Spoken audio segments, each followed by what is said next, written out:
Humanism कहते हैं वो भी एक विचार है, जिसको कबीर कहते हैं वो भी एक विचार है।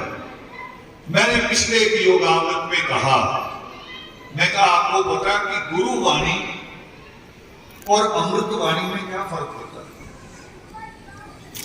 गुरुवाणी और अमृतवाणी में फर्क क्या होता है?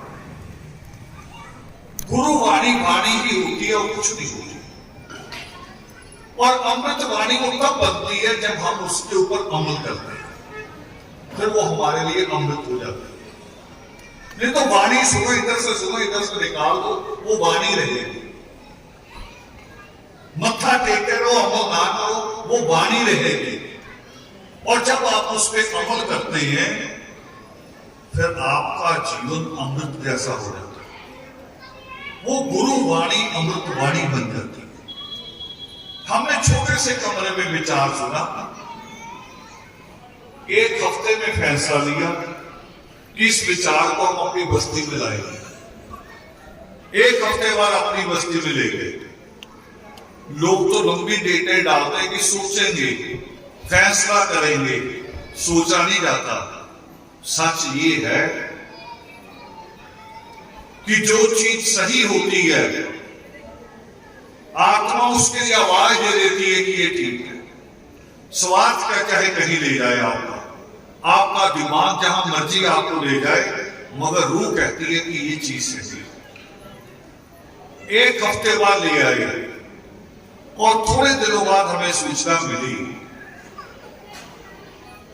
कि मई 1981 में 1981 में 24 मई बनाई जाया करती थी धर्म समाज में। कह रहे बड़ा फंक्शन होगा और वो भी लुधियाना में ही होगा। हमें बड़ा उत्साह हुआ।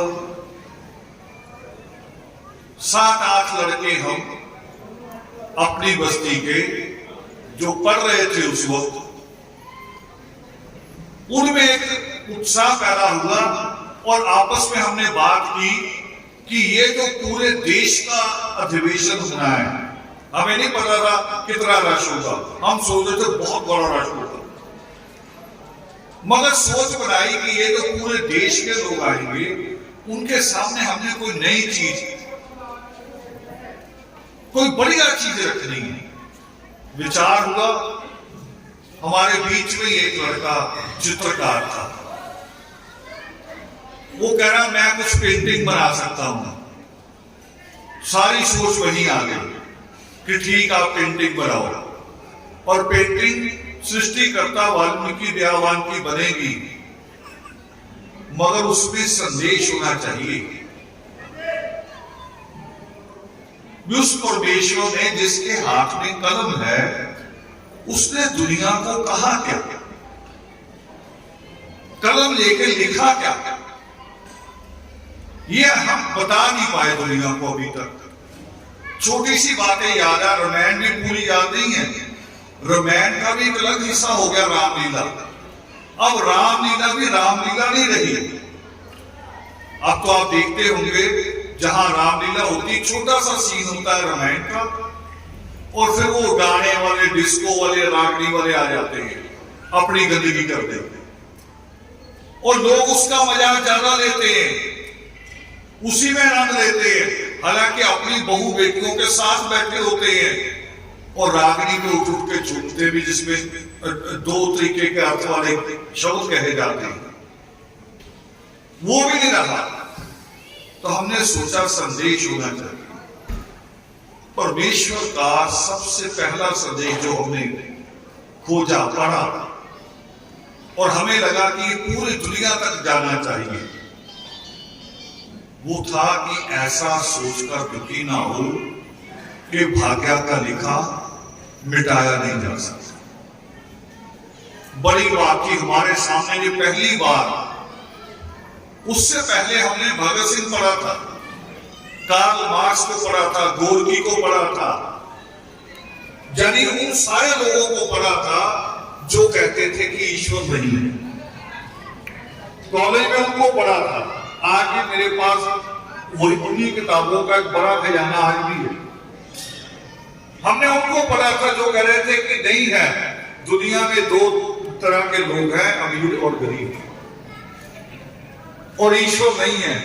धर्म को वो कहते थे कि अफीम है, मगर जब सृष्टिकर्ता वाल्मीकि दयावान की ये लाइन पढ़ी कि ऐसा सोचकर दुखी ना हो कि भाग्य का लिखा मिटाया नहीं जा सकता, तो पूरी सोच बदल गई। दिमाग की कहते हैं कि दिमाग की सारी खिड़कियां खुल गई कि ये तो पहली बार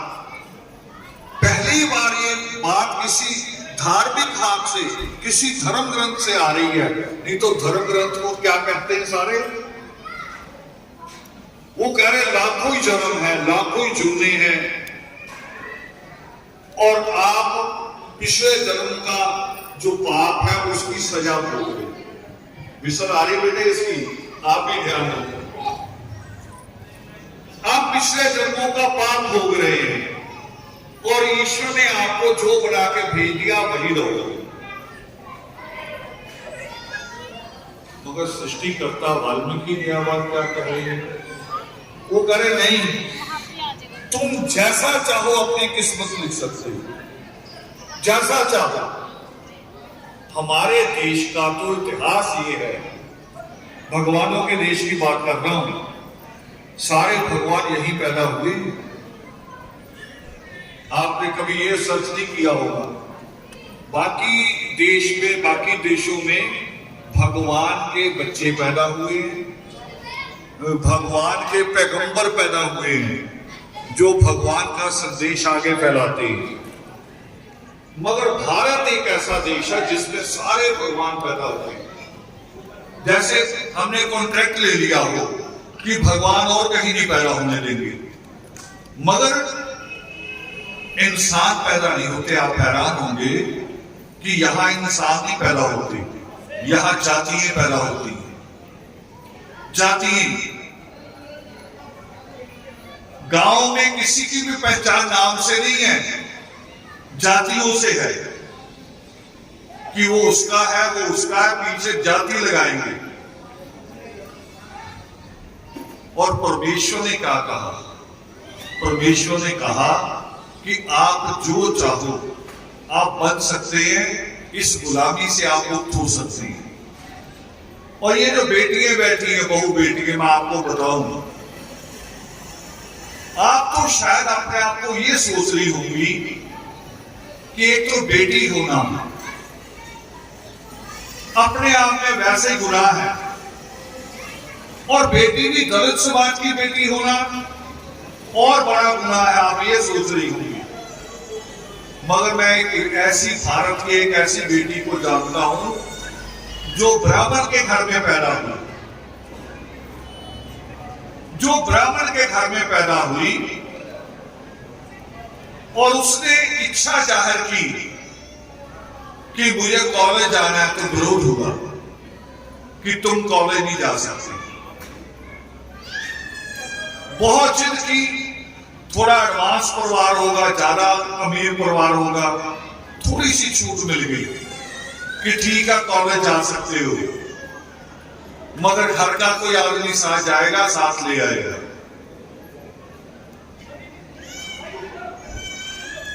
एक तो रमाबाई का नाम सुना होगा आपने। कौन मां रमाबाई? कौन मां रमाबाई? हाँ, और ये भी रमाबाई थी, ये पंडिता, ये पंडित परिवार में पैदा हुई, ब्राह्मण परिवार में। और दूसरी चूक और मांगी उसने कि मुझे संस्कृत पढ़ना है। अब आप हैरान होंगी, आपको नहीं पता होगा कि लड़कियों को, चाहे वो ब्राह्मण की लड़की हो, संस्कृत पढ़ने का अधिकार नहीं। जो कहानी मैं बोल रहा हूं ये आपको मिल जाएगी आपके मोबाइल में। संस्कृत पढ़ने का अधिकार नहीं था। बहुत जद्दोजहद हुई, फिर घर में कोई ना कोई होता है, कभी दादा होता है जिसकी लाडली होती है, कभी चाचा होता है, कभी मामा होता है, फिर परमिशन मिल गई, अच्छा चलो संस्कृत पढ़ लो।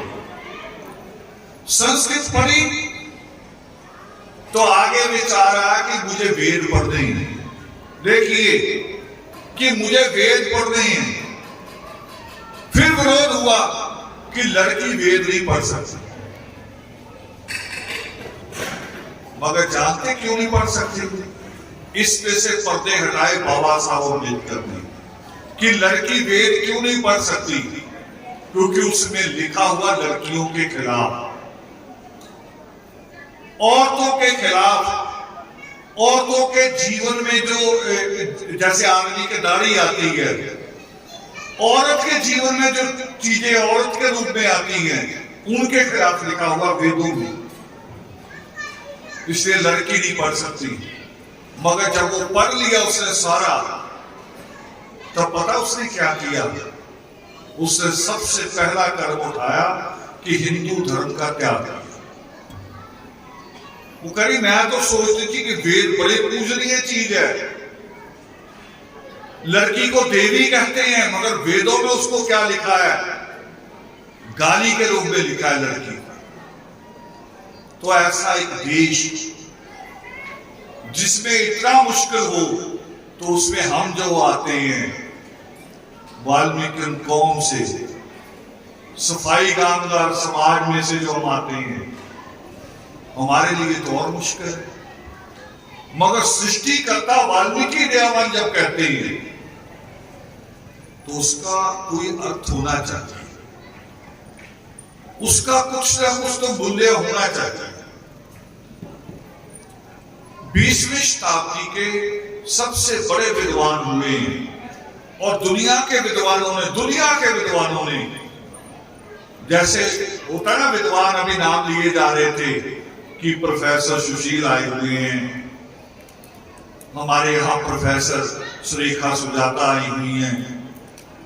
इन प्रोफेसरों के भी जो ऊपर होता है कॉलेज का प्रिंसिपल, और कॉलेज के प्रिंसिपल से भी जो ऊपर होता है यूनिवर्सिटी का वीसी। यूनिवर्सिटियों के वाइस चांसलरों ने भी ये कहा जिस विद्वान के लिए कि ये विद्वान ही नहीं है, ये तो पूरी चलती फिरती एक लाइब्रेरी है। वो विद्वान था ओशो। और ओशो क्या कहता है सृष्टिकर्ता वाल्मीकि दयावान के बारे में? ओशो ने लिखी एक जगह, वो कह रहा जब परमात्मा ने पहला श्लोक कहा, सृष्टिकर्ता वाल्मीकि दयावान ने पहला श्लोक बोला, मां निशार प्रतिष्ठाम तवोंगमा शाश्वती समान यद क्रोच मिथुना दे काम वदी का महत्व। तो विष्णु का पूरा जीवन, अगला जीवन, पूरा जीवन बांध दिया उसने। और इस पे क्या कहते हैं ओशो? वो करे राम क्या, दुनिया की और भी कोई बड़ी हस्ती होती, क्योंकि परमेश्वर ने लिखा है, वाल्मीकि कलम ने लिखा है, उसको वही करना पड़ता है जो वाल्मीकि कलम ने लिखा है। तो ये लाइन जो है, जो हमें सबसे ज्यादा अच्छी लगी कि ऐसा विचार करके दुखी ना हो कि भाग्य का लिखा मिटाया नहीं जा सकता। पंडित समझाता है ना बार बार, आपने पिछले जन्म में पाप किया इसलिए ऐसे पैदा हो गए। हरियाणा की तो एक बेटी और पैदा हुई जिसका नाम है पूरे संसार में कल्पना चावला। कल्पना चावला। हमें तो पंडित डराता है ना, आपका मंगल खराब है, आपका बुध खराब है, आपका शनि खराब है। और कल्पना चावला किसकी पढ़ाई करती थी? वो कौन सी खोज करने जाती थी? वो उन ग्रहों की खोज करने जाती थी कि मैं देखती हूँ कि मंगल कितना टेढ़ा मेढ़ा है, इसको मैं सीधा कर दूं। वो थी कल्पना चावला। और उसके बाद भी एक भारत की बेटी एक और है, सुनीता विलियम। अभी भी वो जाती 6-6 महीने वहां रहती। और दुनिया की सबसे बड़ी मिसाल देने जा रहा हूं कि हमारे ऊपर ये कानून था कि आप जिस जाति में पैदा हो गए उसी में रहो, उसी में रहोगे।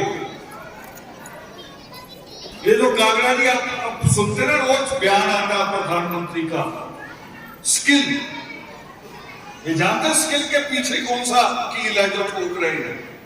स्किल मीन्स भी जो लकड़ी वाले का लड़का है ना, तरखान का, वो अपना वही स्किल सीखे, उसी में तरखान ही बनेगा। लोहार का बच्चा लोहार ही बनेगा, तो फिर हमारा बच्चा क्या बनेगा? वो स्किल के पीछे का जो है ना असली बात, वो नहीं समझ में आ रही आपको किसी को। हम सोचते पता नहीं कितना खुश है प्रधानमंत्री, स्किल करता फिर रहा है।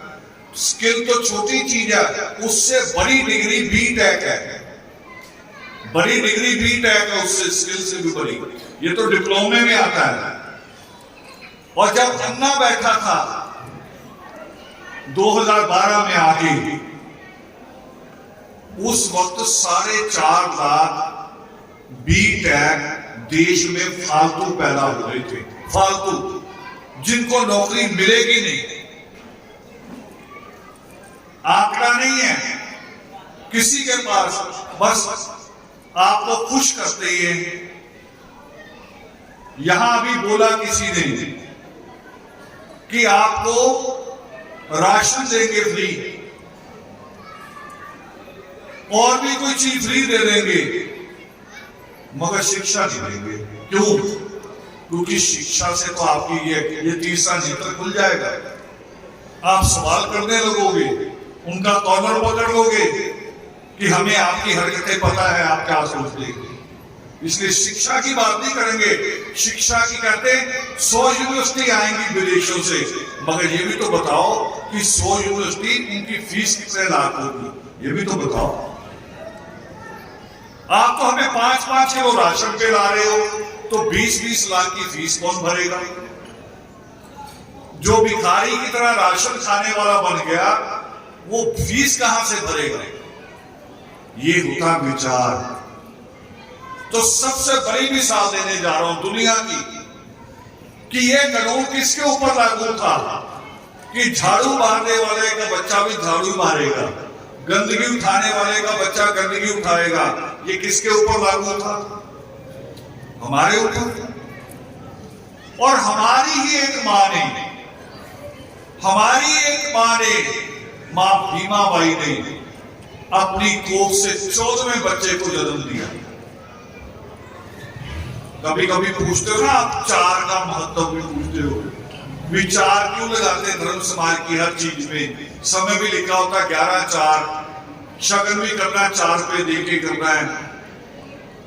ये कुदरती चीजें हैं। 4 मौसम होते हैं, 4 ही दिशाएं होती हैं।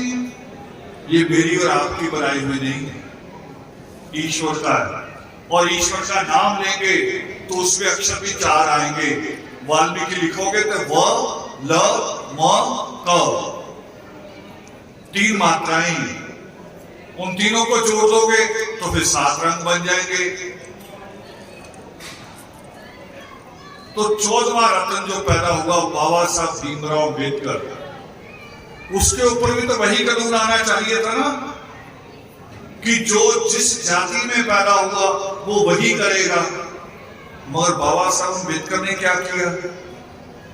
बाबा साहब अम्बेडकर ने इतनी शिक्षा प्राप्त की कि जिस देश में वेदों का, मनुस्मृति का कानून लागू था, गौतम धर्म सूत्र का कानून लागू था, उस देश में बाबा साहब भीमराव अम्बेडकर ने अपना कानून लिखा।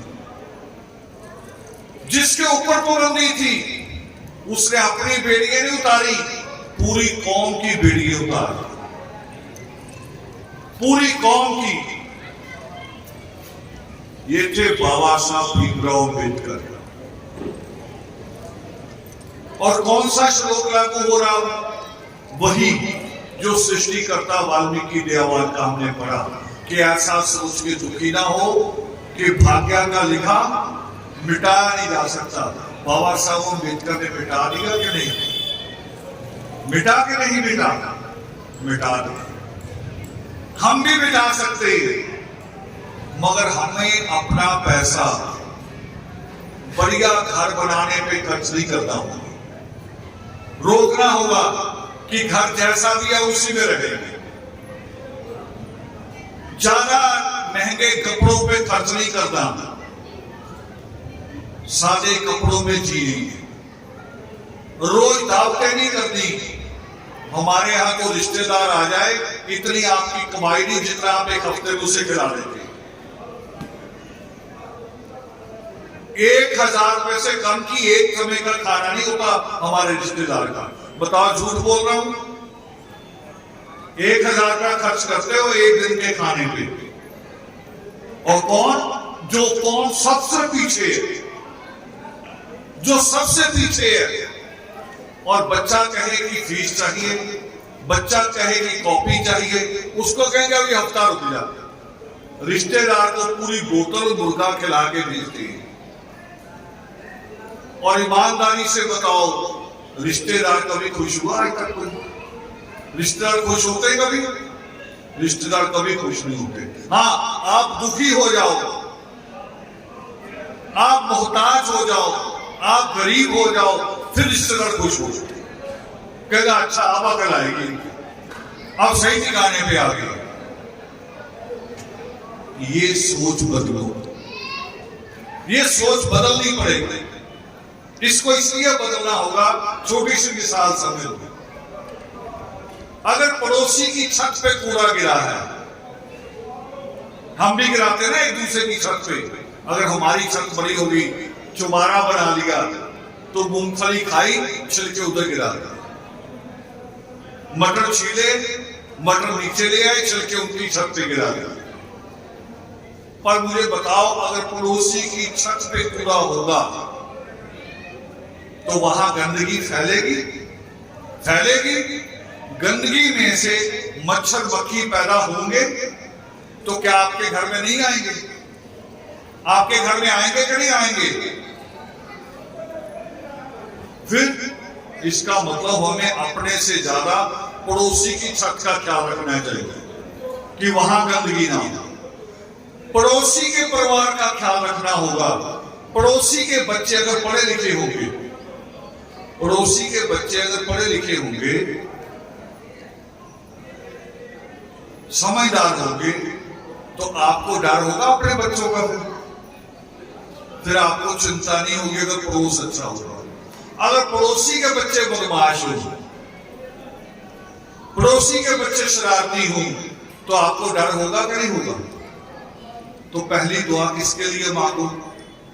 पहली दुआ अपने पड़ोसियों के लिए मांगो, जग के लिए मांगो, पूरे संसार के लिए, सर्वत्र पराजन करने वो दुआ मांगो। और बाबा साहब अम्बेडकर ने अपनी बेड़ियरी उतारी, आपकी भी, अपनी कौम की भी नहीं। उन्होंने तो हर बेटी, चाहे वो ब्राह्मण की बेटी है, चाहे वो बनिए की है, चाहे वो जाट की बेटी है, हर बेटी के लिए सोचा कि बेटी का भी हिस्सा होगा बाप की जायदाद में। बेटी अगर दुखी है तो उसको भी तलाक का अधिकार होगा। केवल आदमी तलाक नहीं दे सकता, बेटी को अगर दुखी रहेगी तो वो भी तलाक दे सकती है। और ये जानते बाबा साहब अम्बेडकर ने कब किया? एक बात तो मैंने बहुत बार बोली है कि बाबा साहब अम्बेडकर ने अपने 4 बच्चे कुर्बान किए हमारे लिए। ये बात मैंने बहुत बार कही है। हमारे लिए लड़ते रहे। बीमार गंगाधर को छोड़ के लंदन चले गए गोलमेज कॉन्फ्रेंस में, हमारी बात कर रहे हैं। मगर बाबा साहब अम्बेडकर को जब डॉक्टरों ने कहा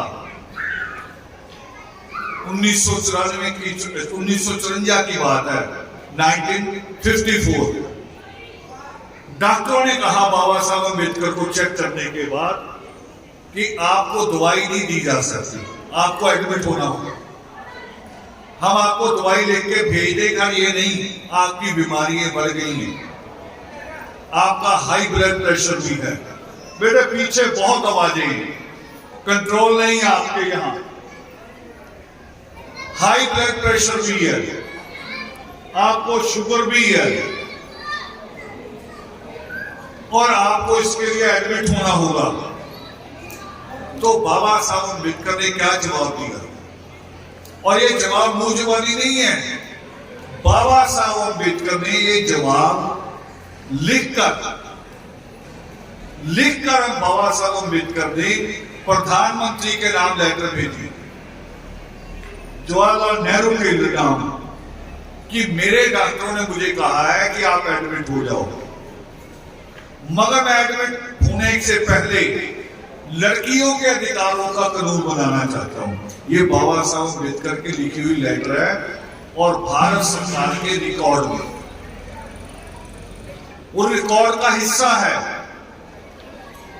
कोई आदमी ये कहे बीमार पड़े हुए, डॉक्टर से कहे कि तुम्हें अभी एडमिट होना है, और वो कहे कि नहीं पहले मैं देश की लड़कियों का भला कर दूं, ये कौन सोच सकता है?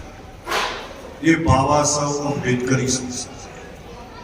तभी तो बाबा कहते हैं मुझे, तभी कहते हैं कि हम सबका बाबा था, हम सबका पिता था, हमें हमारे लिए अपने बच्चों की तरह सोचता था। और उस बाबा साहब अम्बेडकर के बाद अगर ये मिसाल दोबारा देखने को मिलती है, तो दोबारा देखने को मिलती है जब वीरेश राजकुमार अतिकाय जी, जो सीएमसी हॉस्पिटल के रिकॉर्ड रूम में जिन्होंने एज ए क्लर्क नौकरी शुरू की, जहां कार्ड बनता ना, हॉस्पिटल में जाते पहले कार्ड बनता, फाइल बनती है, तो जहां फाइल बनती है सारी बीमारियां तो पहले वही नोट होती है, वही लिखता है कि आपको क्या बीमारी है, किसको दिखाना है। आप कहते हैं सिर दर्द है, फिर वही लिखता है कि आपको फला डॉक्टर के पास जाओ, इतने नंबर का मिलेगा। पेट दर्द है तो इतने नंबर में जाओ, वही लिखता है। यहां से अतिकाय जी ने नौकरी शुरू की।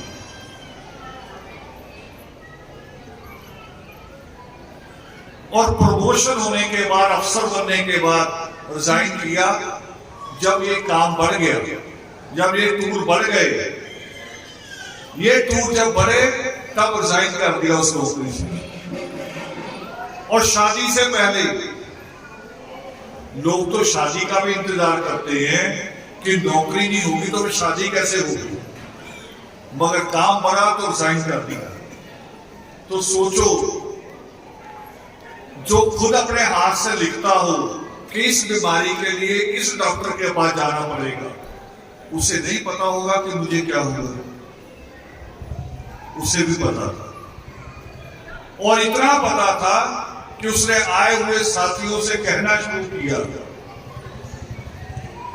डॉक्टर अनंत राक्षस से भी कहा,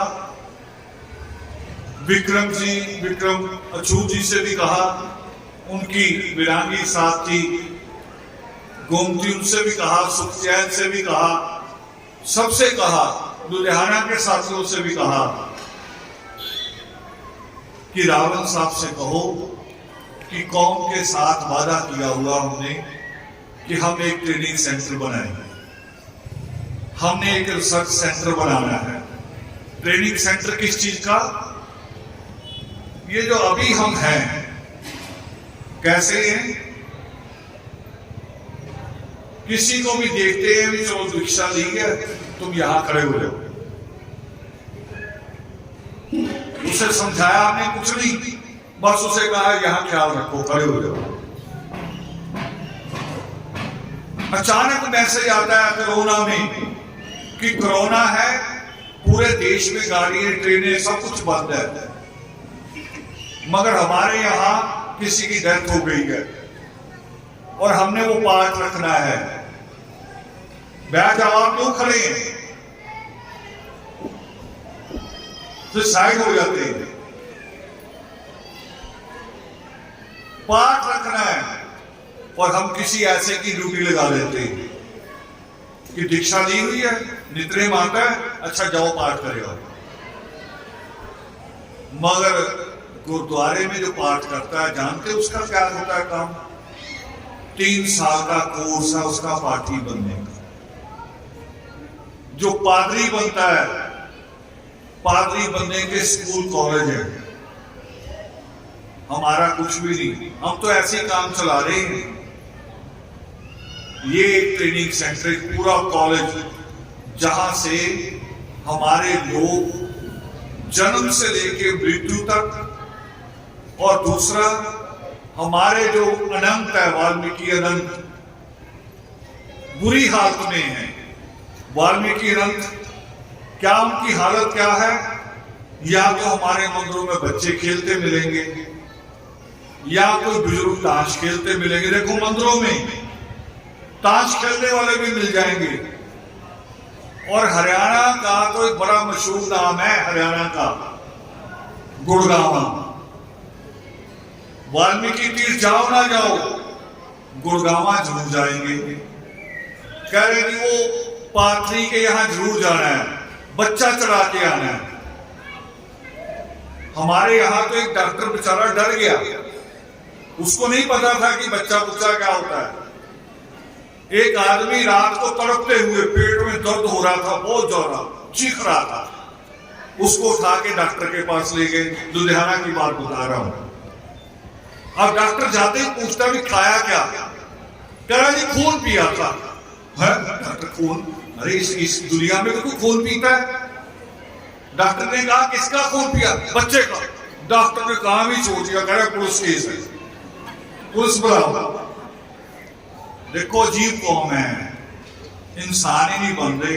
बाबा साहब अम्बेडकर ने 4 बच्चे कुर्बान किए, और पता नहीं कितने लोग इसी जमीन पे आके, हरियाणा की जमीन पे आके बाबा खाकशाह जी ने आश्रम कायम किया पट्टी कल्याण में।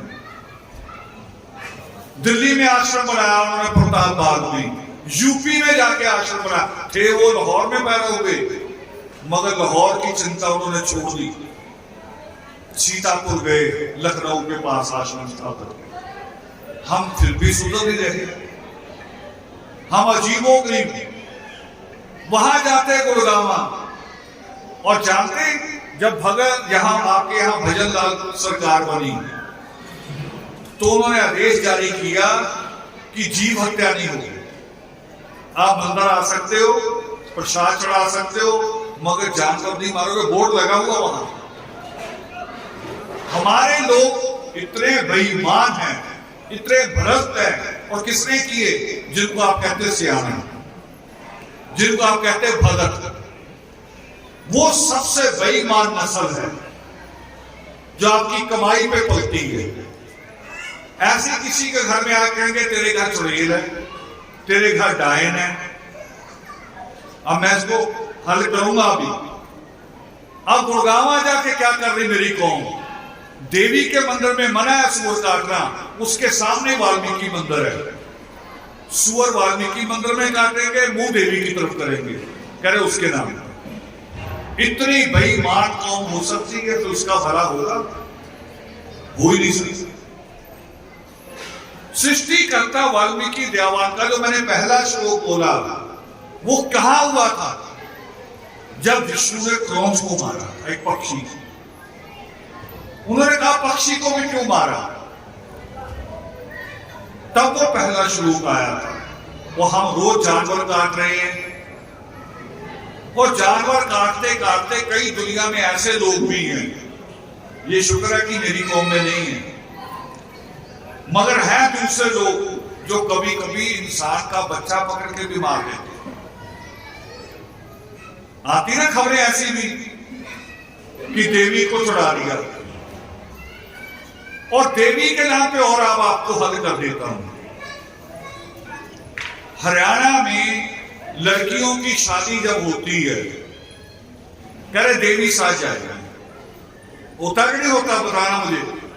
होता है? और जो शादी कराता है जो भी पंडित, कह रहे देवी साज जाएगी, कैसे ले जाओगे?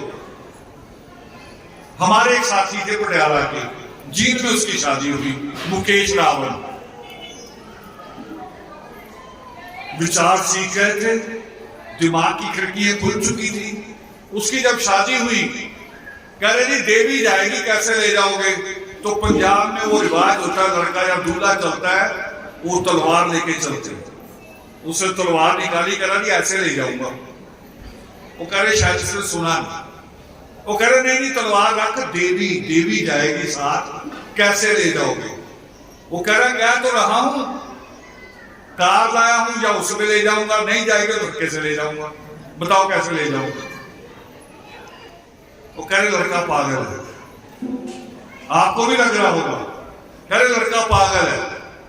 वो कह रहा पागल नहीं हूं, मैं आपको समझाना चाह रहा हूं कि किसी लड़की का रानियों के साथ, दासियां तो जाया करती थी, गुलाम तो जाया करती थी रानियों के साथ, यार शादी में देवी साथ जाएगी, ये तो अजीब ही बात है। कह रहा मैं नहीं मानता, अब मैं आपको भी बनवा दूंगा। अगर देवी साथ जाती है, जब शराबी पति आके आपको लाते मारता, तब देवी कहां होती? बताओ मुझे, देवी कहां होती उस वक्त? जब वो आपके जेवर छीन के शराब पीने चले जाता है, उस वक्त बताओ देवी कहां होती? मेरे साथ गनमैन आया हो, मुझे कोई टच कर सकता है? बताओ उस वक्त देवी कहां होती है? ये अपने दिमाग से पूछो, उस देवी से भी पूछो कि अब तुम कहां हो। हमारी बच्चियों के साथ हाथरस में क्या हुआ, हमारी बेटी के साथ, यही हरियाणा में सगी बहनों के साथ भगाना में जो हुआ, देवी कहां थी? आई देवी, मगर आप हटते ही नहीं। वो सियाना फिर आपको आके कहता है, महंत कहता है, उसका नाम सियाना पता क्यों रखा? क्योंकि आपको मूर्ख बना देता है, इसलिए सियाना। पढ़ा लिखा नहीं होता, स्कूल कभी नहीं गया वो बेचारा, सियाना है वो जो आपको मूर्ख बना, उसको कहते सियाना। और कोई काबिलियत नहीं होती।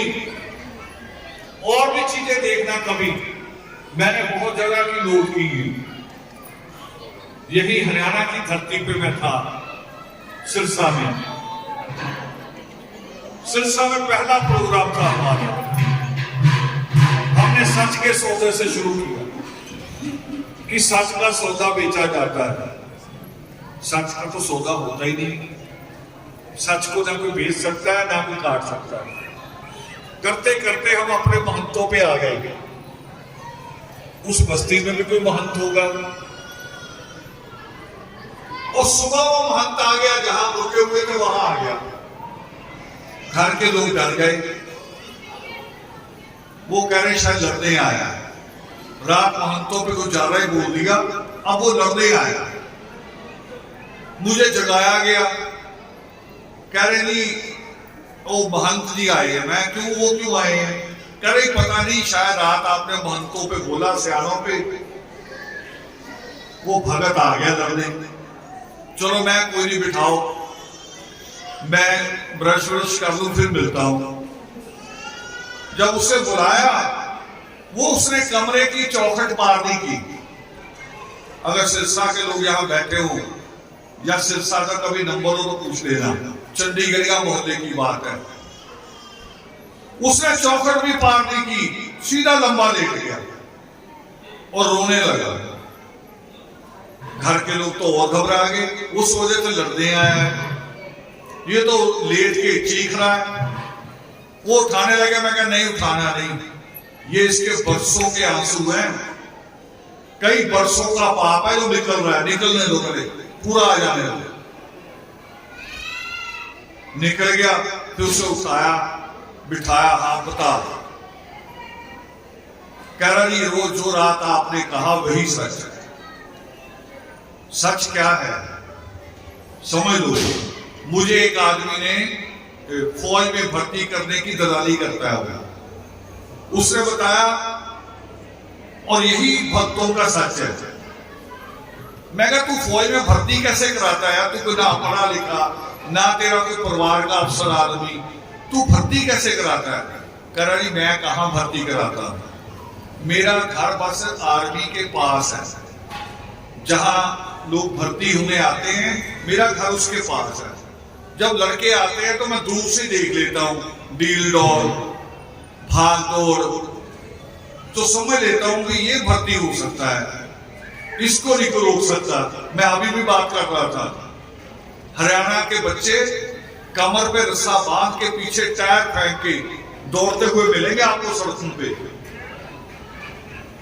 तो जो रस्सा बांध के दौड़ सकता है, तो जब फौज की भर्ती होगी तब तो बिना उसके दौड़ते हैं ना टायर के, तो उसको कौन रोक लेगा?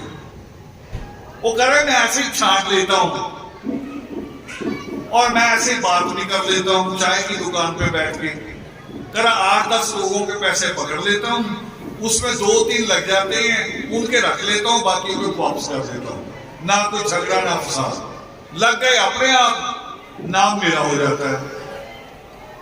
भक्त भी यही करते हैं।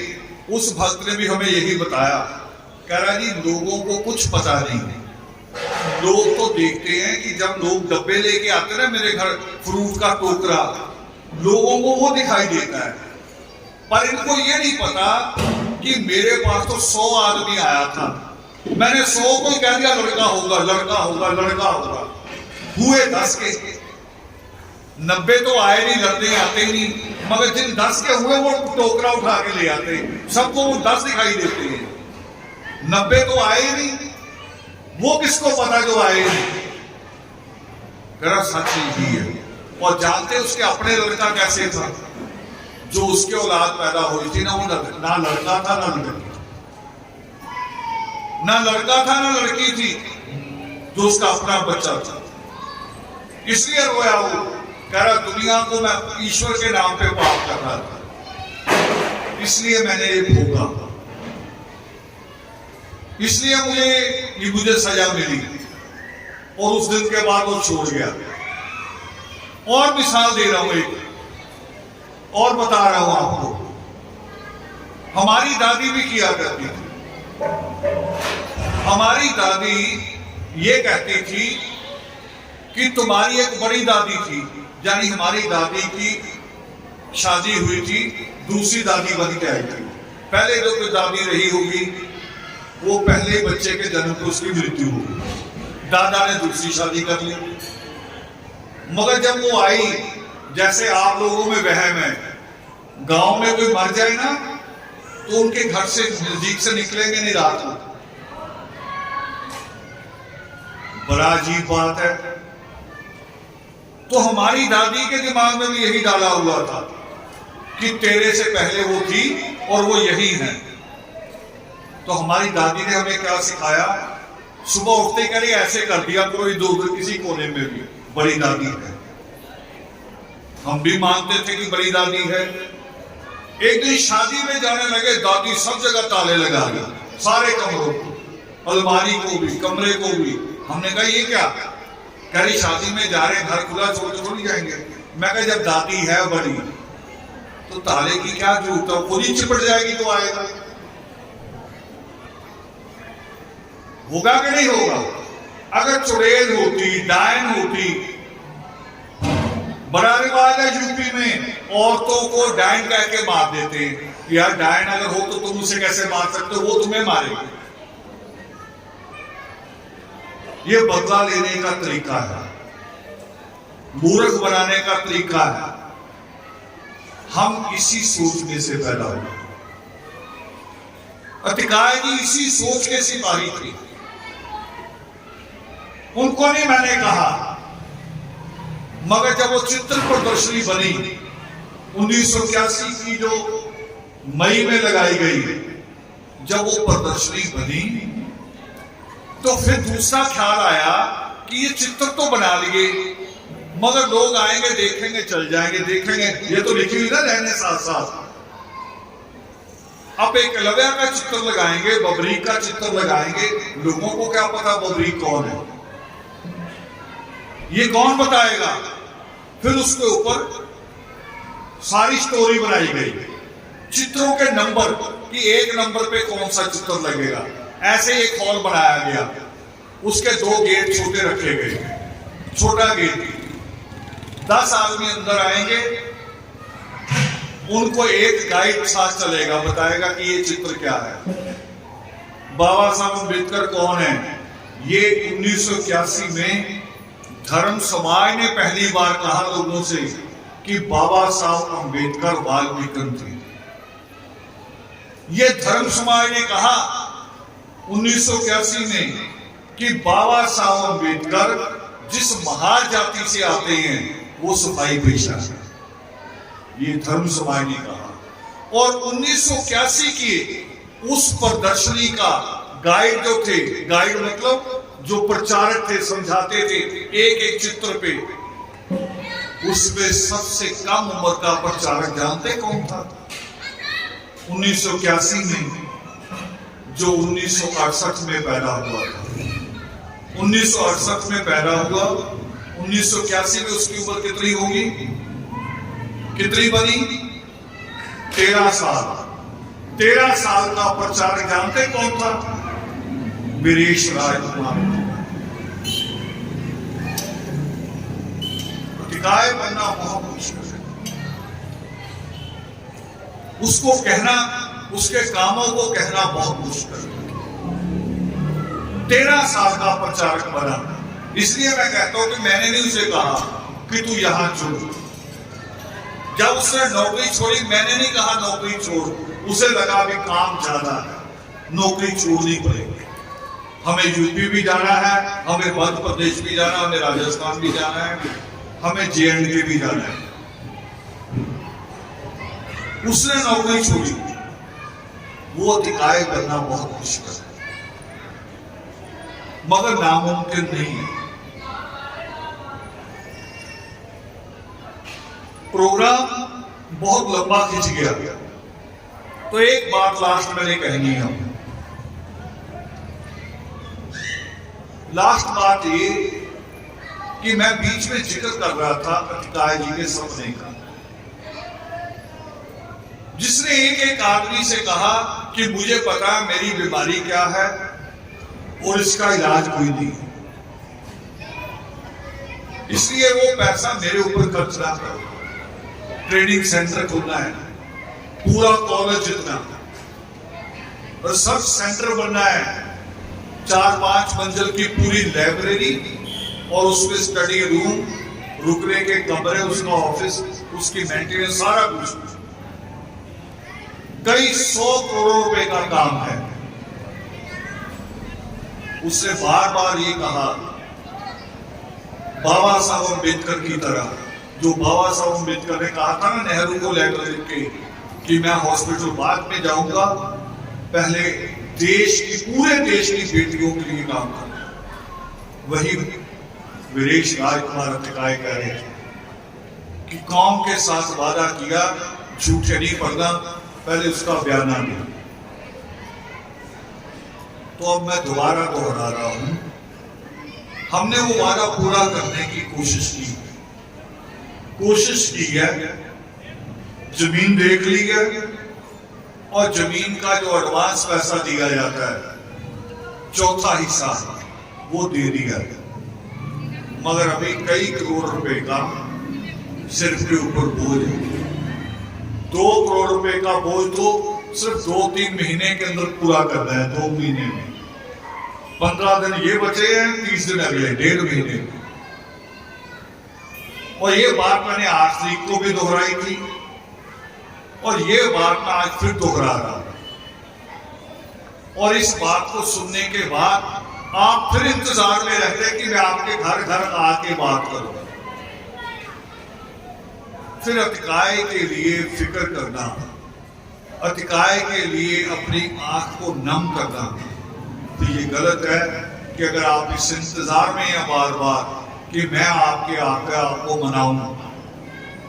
लड़का लड़की देखने में 1 लाख रुपया खर्च कर देते हो, देखने में शादी बाद में। दूसरों की शादियों में जाते हो, हजारों रुपयों का कपड़ा सिला लेते हो अपने लिए, दूसरों की शादी में जाने के लिए।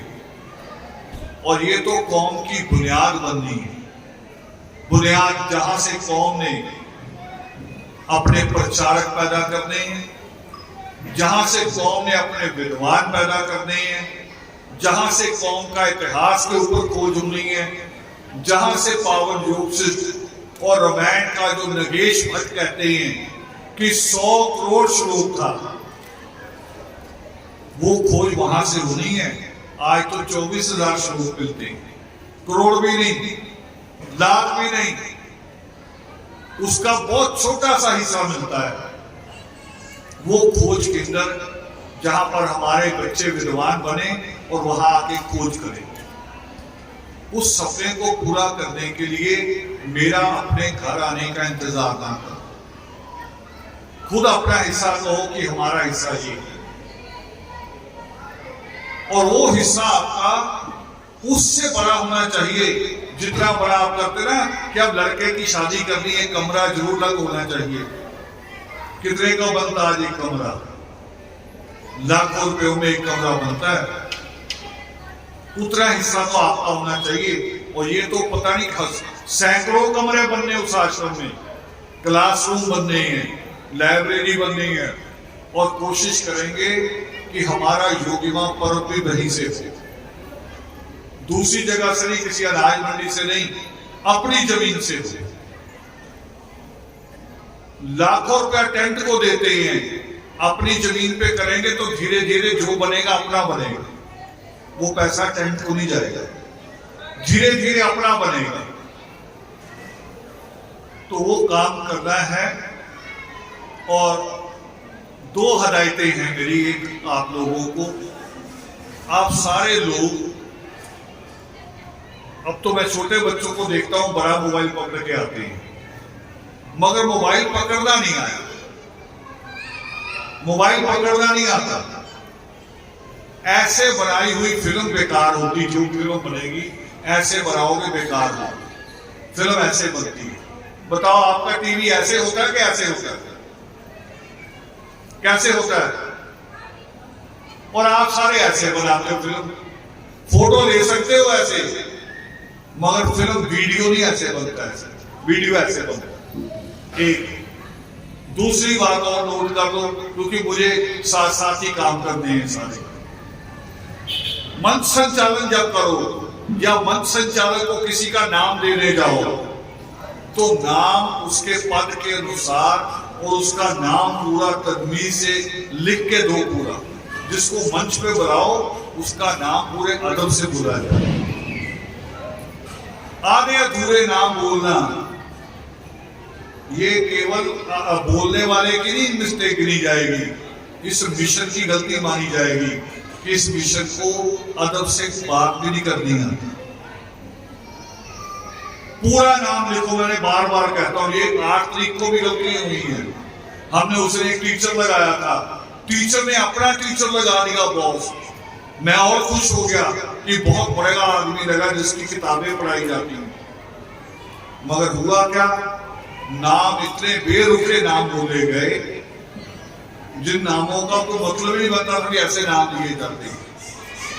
तो कुछ चीजें सीखनी चाहिए हमें कि जब हम मंच संचालन करें या ये वीडियो, अब पलटोगे तो फिल्म खराब होगी, बीच में पलटोगे तो खराब होगी। तो वीडियो बनाते हैं, मैंने बार बार कहा है, पूरे भारत के नलायक है सारे, पता ही नहीं कैसे वीडियो बनाना। मोबाइलों का सबका पता कि ये कौन सा है, इसकी विंडो, इसका और क्या क्या ऑप्शन है, सारे पता है, वीडियो बनाना नहीं। और ये जरूरी है, इसलिए भी कह रहा हूं जरूरी है, क्योंकि आप सबके दोस्त आपके अलग अलग हैं। फ्रेंड लिस्ट जो होती है ना आजकल आपकी फेसबुक की, और ये सारे के सब लोग ले करेंगे तो केवल पैगाम हरियाणा तक नहीं जाएगा, पूरी दुनिया तक जाएगा, पूरी दुनिया तक जाएगा। इसको ले करना भी जरूरी है।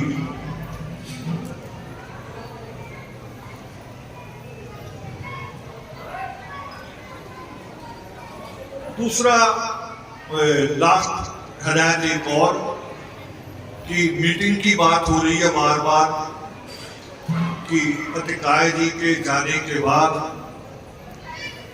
बहुत सारी हमारी, जैसे कहते ना अभी सुरक्षा चौकी होती है, निगहबान होता है, हमारा एक निगहबान चला गया। और मगर एक बात मैं आपको कहूंगा, नोट कर लीजिए, पिल्लर तो गिरा है, ये सच है कि पिल्लर गिरा है हमारा, मगर अगर आप एक संकल्प कर लेंगे कि हम खड़े हैं मजबूती के साथ और हम छत नहीं गिरने देंगे, तो छत गिर नहीं सकती। अगर आप ये सोच बना लो, तो मीटिंग का बार बार आ रहा मेरे पास, मीटिंग होगी पूरे देश की। मैं हिसार की यूनिवर्सिटी भी देख के आया हूँ, उसके हॉल भी देख के आया हूँ। कुछ क्षेत्र में भी यूनिवर्सिटी है मेरी, वहां भी नजर है। हमारा हिसार थोड़ा हट जाएगा रेलवे लाइन से और जीटी रोड से हट जाएगा। और भी शहर मेरी नजर में अभी कहाँ, दिल्ली में भी हो सकती है। पूरे देश की मीटिंग की जरूरत है, केवल हरियाणा या पंजाब की नहीं। मगर मीटिंग उसी वक्त करेंगे जब हम अतिकाय जी का पहला सपना पूरा करेंगे, जमीन खरीदने वाला। करना आपने है, चाहे जीत लो या हार जाओ, मीटिंग उसके बाद। बाकी निश्चित के साथियों को, करदार की पूरी टीम को आज के इस प्रोग्राम की मुबारकबाद कि बहुत कामयाब प्रोग्राम आज का।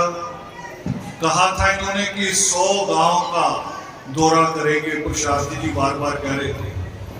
और यहाँ जब आया मैं और यहाँ एक सैलाब को देखा तो मुझे लगा कि बहुत बड़ी मेहनत आप लोगों ने की है। सब में ऐसी मेहनत सारे लोग करेंगे तो और भी बहुत सारे मुद्दे हैं हमारे। अलग आरक्षण का मुद्दा है, हमारे शिक्षा में को लेके जो प्राइवेटाइजेशन हो रहा है वो मुद्दा भी है। कि शिक्षा ही नहीं, हमें सरकारी यूनिवर्सिटी चाहिए जहां हम छोटी कमाई में अच्छी शिक्षा अपने बच्चों को दिला सकें। बहुत सारे मुद्दे हैं जिनके ऊपर आरएस लड़ती रही है, अतिकाय जी लड़ते रहे हैं और हम आगे लड़ते रहेंगे। बहुत सारे मुद्दे इन्हीं शब्दों के साथ और आप सबको मुबारकबाद देते हुए कि आपकी मेहनत रंग लाई है। आप सबके बीच में विराजमान आदि परमात्मा को सादर नमन। जय हो।